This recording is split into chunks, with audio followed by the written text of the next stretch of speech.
প্রতিষ্ঠানের নাম উল্লেখ না করে যে এখানটায় এমন কিছু কিছু অফার্স বাংলাদেশ ক্রিকেট বোর্ডকে দেওয়া হয়েছে যেখানটায় একটা সিজন করি মানে পার সিজন করি, যেহেতু 5টা পার্টিকুলার সিজনের জন্য যাদের দায়িত্ব দেওয়া হবে তারা সেই দায়িত্ব পালন করবে।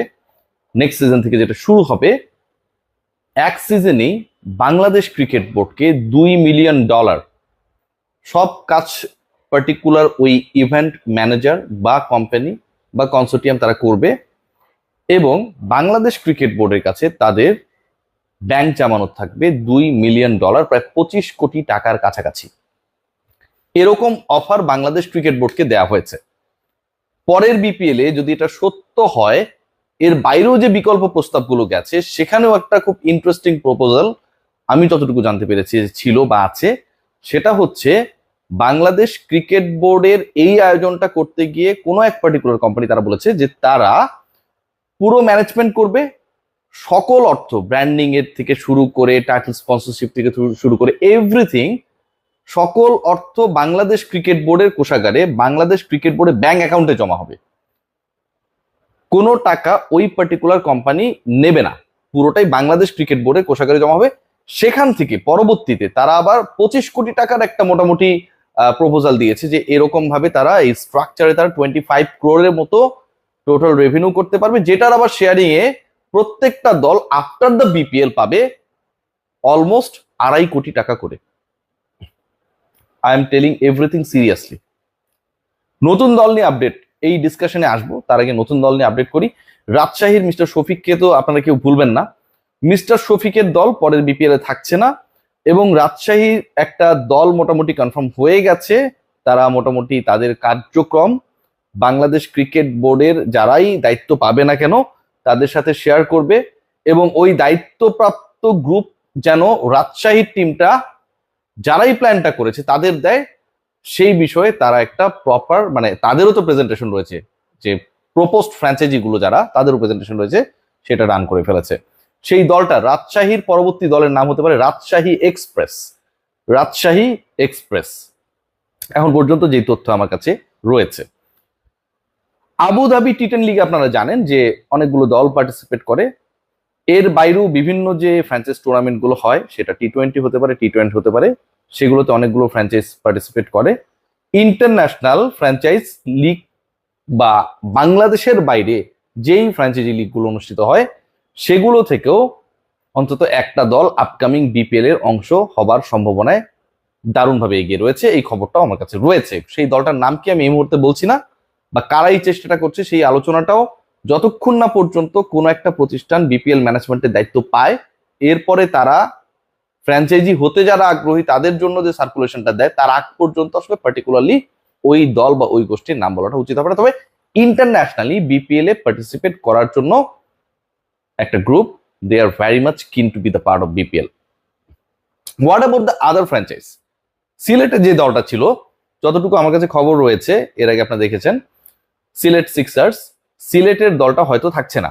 সিলেটের আগের যে দলকে আমরা দেখেছি মাশরাফি বিন মুর্তজা, যেই দলের এক সময় নেতৃত্বে ছিলেন, যেখান থেকেই তাওহিদ হৃদয় নতুন করে উঠে আসা, সিলেটের ওই দল থাকছে না। তানজিম সাকিবও সেখানটায় খেলেছিলেন, এটা মোটামুটি নিশ্চিত। What about Chittagong kings? Chittagong kings এর সাথে বাংলাদেশ ক্রিকেট বোর্ডের আমি যতটুকু জানতে পেরেছি সম্পর্কটা আসলে স্পেসিফিকলি মানে ডেসক্রাইবেবল না।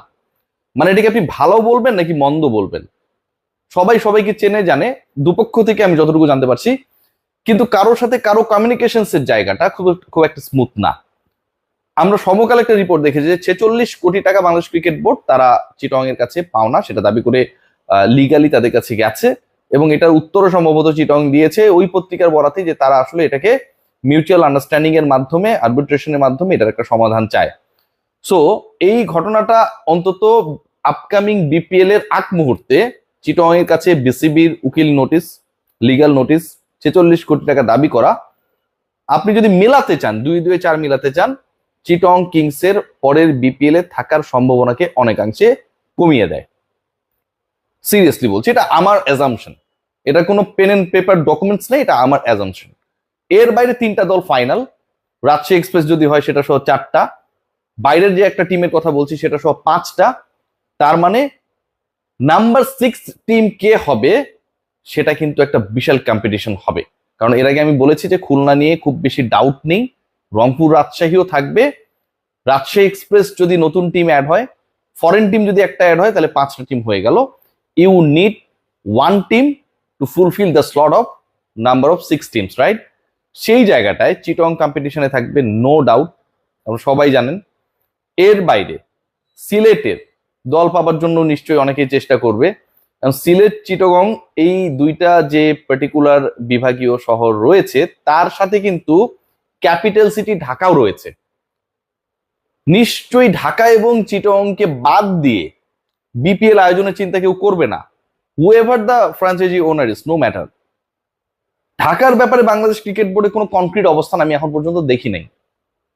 খুব একটা হ্যাপি না কোনো একটা কারণে, সেই কারণটা কি সেটা ঢাকা এবং বিপিএল গভর্নিং কাউন্সিল, এই দুই গ্রুপ ছাড়া আমরা কেউ জানি না। ঢাকা নিয়ে খুব একটা আলোচনা হয়ও না। আর চিটং নিয়ে তো আলোচনাটা আপনারা জানেনই, সবাই জানে, এটা পুরো বাংলাদেশের মানুষ জানে যে ক্রিকেট বোর্ড এবং চিটং এর সম্পর্কটা স্মুথ না। সো আমি যে 5টা দলের কথা বললাম, এর সাথে যদি আপনি 6 টিম নিয়ে করেন, তাহলে তো আপনি নিশ্চয়ই ক্যাপিটাল ঢাকাকে বাদ দিয়ে টিম বানাবেন না। ক্যাপিটাল ঢাকাকে যদি আপনি অ্যাড করেন, 6টা দল হয়ে যায়, 7 টিমের বিপিএল এবার হবার সম্ভাবনা নেই। আবার যদি আপনি চিটংকে অ্যাড করেন, অন্য কোনো ফ্র্যাঞ্চাইজি ওনার অথবা সামির কাদের চৌধুরীদের গ্রুপ যেই হোক না কেন সেটার, তাহলে টিম সংখ্যা হয়ে যাবে 7টা।